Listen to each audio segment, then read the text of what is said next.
तो भाई सापा में अगले दिन की शुरुआत हो चुकी है। ये है हमारे ट्रिप का डे 3 और सापा का डे 2। और आज हम 3-4 अलग अलग जगह ट्रैवल करने वाले हैं। एक है अपना अल्पाइन कोस्टर, दूसरा है मोनास कैफ़े और मोना या मोना क्या कहते हैं वो वाला कैफ़े, तीसरा कहाँ जा रहे हैं हम, कैट विलेज और कैट विलेज या फिर ग्लास ब्रिज में से कुछ।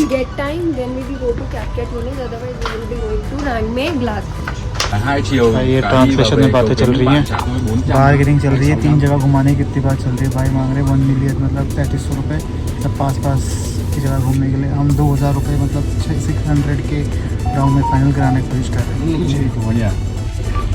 Đi cả 3 điểm bạn trả tôi được bao nhiêu? Ok. 600 600 á?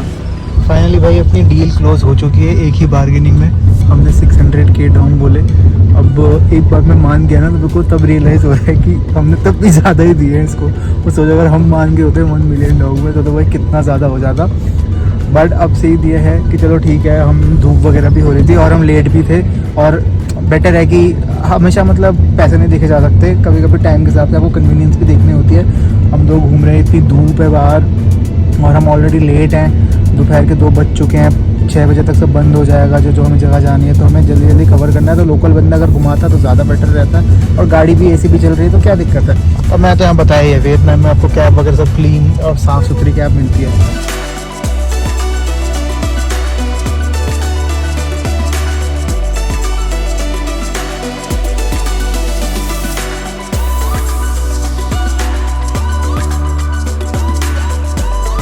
तो भाई बीच रास्ते में इन्होंने हमारी गाड़ी चेंज कर दी है।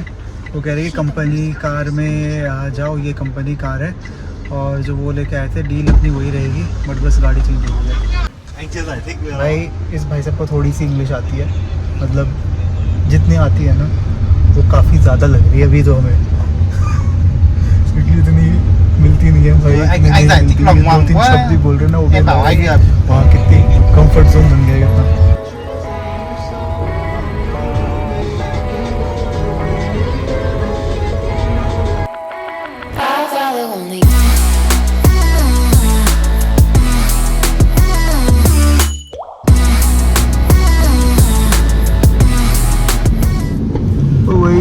ज़ांज़िबार जहाँ पे हम कल गए थे, बड़ी अलग से पहाड़ है, ग्रीन कलर के पीक्स बने हुए। जैसे इंडिया में हिमालय पे जो पीक्स होते हैं ना वो ज़्यादा वैसे ग्रीन नहीं होते जो स्पीति और लद्दाख की साइड, बट यहाँ पे जो पीक्स हैं ना बड़े वो पूरे ग्रीन पेड़ों से ढके हुए हैं।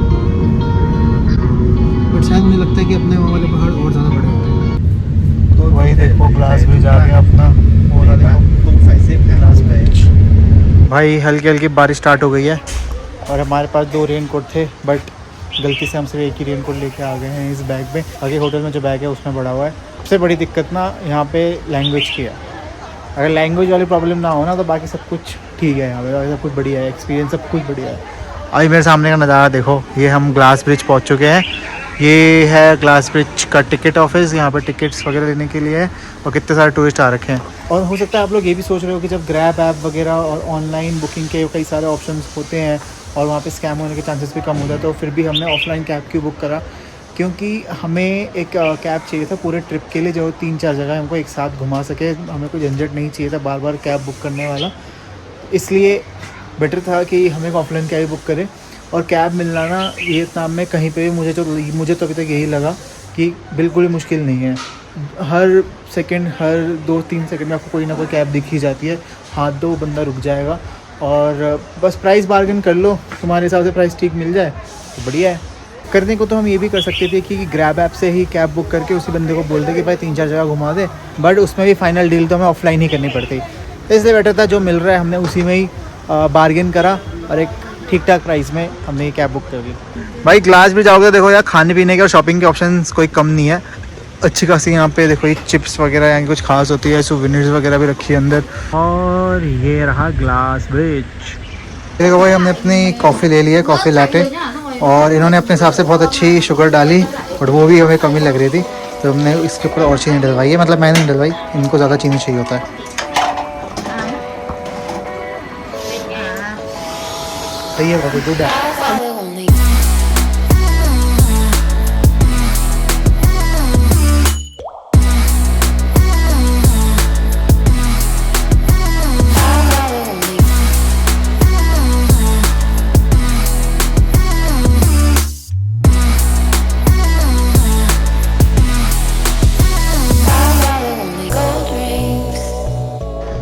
टिकट हमने ले ली है ग्लास ब्रिज की, जिसमें एलिवेटर, ग्लास ब्रिज और एक यहाँ से गाड़ी आती है, कोई गाड़ी लेके जाएगी आगे तक। ये सब का प्राइस इंक्लूडेड है। टोटल अपने को पड़ा 1 million Vietnamese Dong, that will be around 3000 रुपये के आसपास कुछ पड़ा। 1500 रुपये के आसपास पर बंदे की टिकट थी। हमने क्लुक से भी ट्राई करा, क्लुक में 1600 रुपये आ रहे थे। और उसमें मेन बात तो ये थी कि अभी आज का टिकट नहीं मिल रहा था, उसमें कल का टिकट मिल रहा था। तो दैट्स वाई यहाँ पे हमने कैश पे करके हमने यहाँ के 2 टिकट ले ली। भाई देखो सामने लोग आ गए ना, और एक गाड़ी भी आ गई। ये गाड़ी लेके जाती है आगे।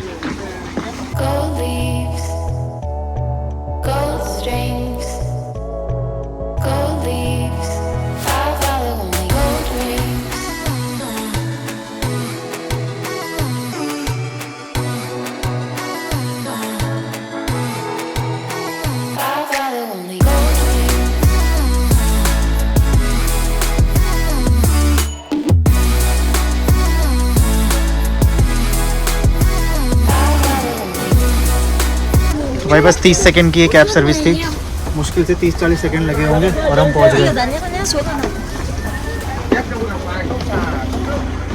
पता है तेरे को पीछे क्या बेच रहे हैं? काली काली फाल से, खट्टे मीठे फाल से। हाँ वो वियतनामीज में यही बोल रहे हैं, बेच ये नहीं रहे। ये समझी नहीं।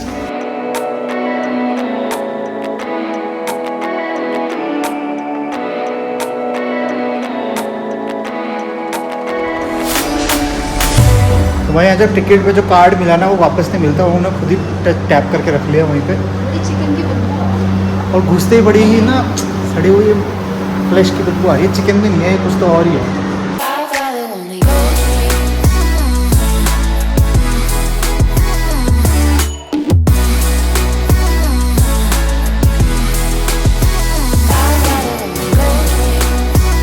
तो गाइस हम वियतनाम में आके गुफा में बैठे हैं, और गुफा के अंदर है लिफ्ट। लिफ्ट के ऊपर है टीवी, टीवी के नीचे है लिफ्ट, और नीचे बैठे हैं लोग। लोगों ने पहनी है रेनकोट, और मैंने पहनी है जैकेट। इसने पहनी है जैकेट, इसके हाथ में इंस्ट्रा, मेरे हाथ में है फ़ोन जिससे आप नज़ारा देखिए।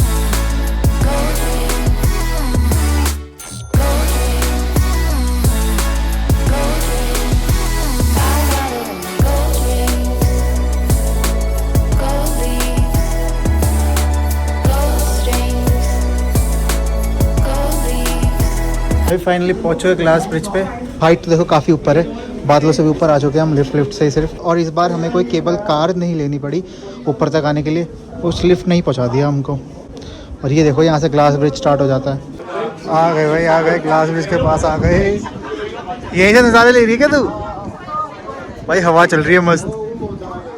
चलो भाई फाइनली ग्लास ब्रिज पे आ गए। इंस्टा360 मैंने पकड़ा दिया मैडम को।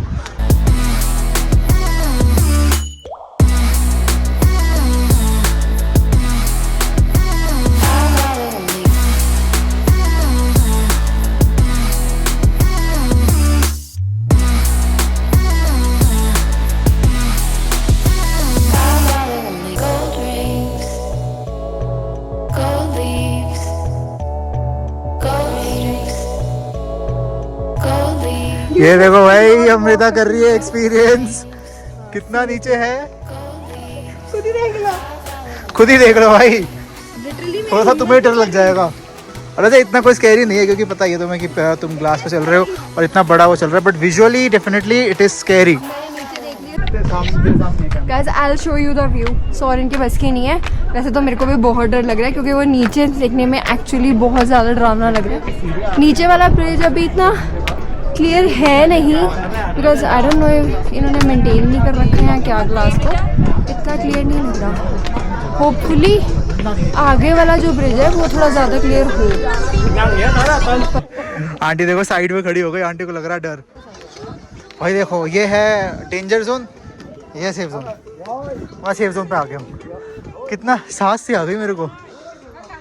गाइस देखो आंटी को पकड़ पकड़ के उतर रही है, बिकॉज ये सारा ग्लास ब्रिज है और स्टेयर्स पे भी सारे ग्लासेस लगे हैं और यहाँ पे भी सारा ग्लास है।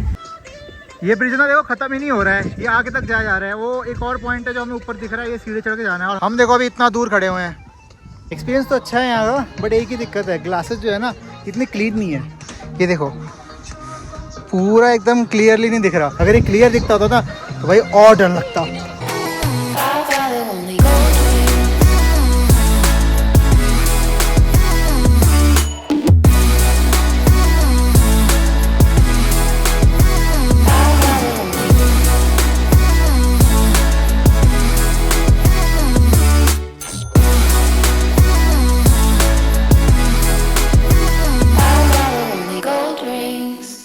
वही पहले हम वहाँ पे थे, अब हम थोड़ा और ऊपर चढ़ के यहाँ पे आ गए और यहाँ पे आके देखा कि और भी ऊपर जाने का रास्ता है। अरे कितना ऊपर लेके जाएंगे ये, इनकी हाइट खत्म ही नहीं हो रही है, एक के बाद एक के बाद एक के बाद एक।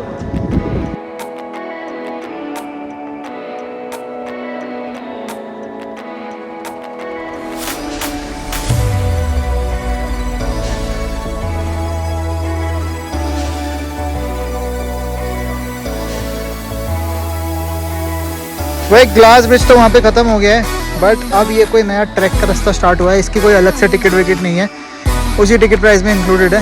और देखते हैं इसमें आगे चल के क्या मिलता है।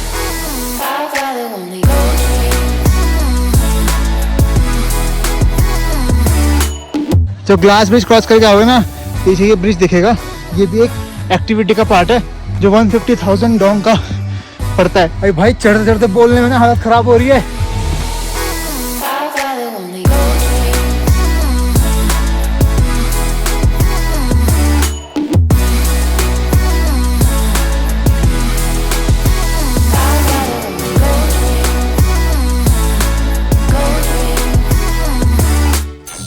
फिर से आके भाई कैब में बैठ गए हैं और अब हम भाई साहब लेके जा रहे हैं अल्पाइन कोस्टर। यहाँ पे काफ़ी टाइम लग गया हमको वैसे तो, अब एक बार अल्पाइन कोस्टर जाके देखते हैं। वो नहीं करी तब भी हमें इतना टाइम लग गया। प्लीज और भी ज़्यादा टाइम लगना सो अब हमें अल्पाइन कोस्टर जाके देखना है वो खुला मिलता है या नहीं, बट मोस्ट प्रोबेबली खुला मिलेगा। 20-25 मिनट लगने हैं यहाँ से पहुँचने में, देखते हैं।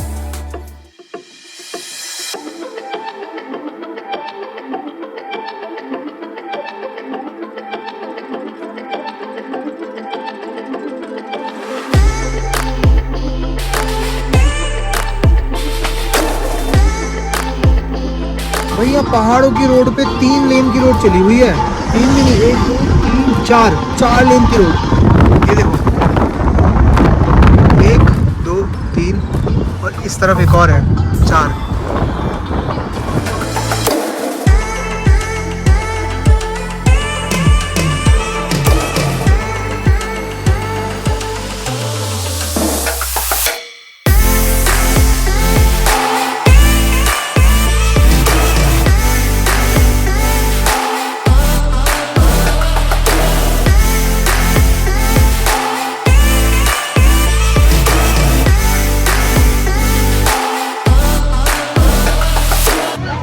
बिल्कुल है ना, टाइम के एकदम एज पे आके पहुँचे।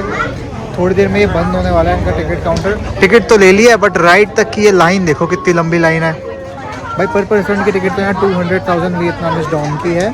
और इसमें ऐसे 2 तरीके की राइड्स होती है। जैसे एक सिंगल सीट वाली राइड, इसमें एक अकेली गाड़ी जाती है, अलग अलग चाहे तो ले सकते हो। और अगर आप अपने 2 बंदे हो ना तो एक ही में 2 बंदे बैठ सकते हो। बट इसमें बस दिक्कत ये है कि दोनों का वेट 150 किलो से नीचे होना चाहिए।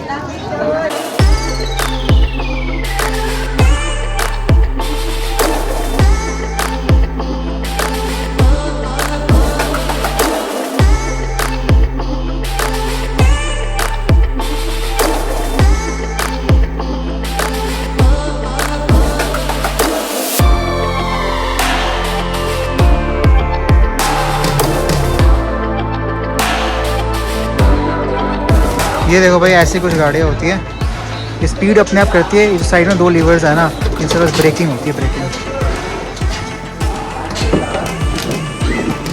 भाई इसमें मैं ही बैठूँगा, 2 बंदे।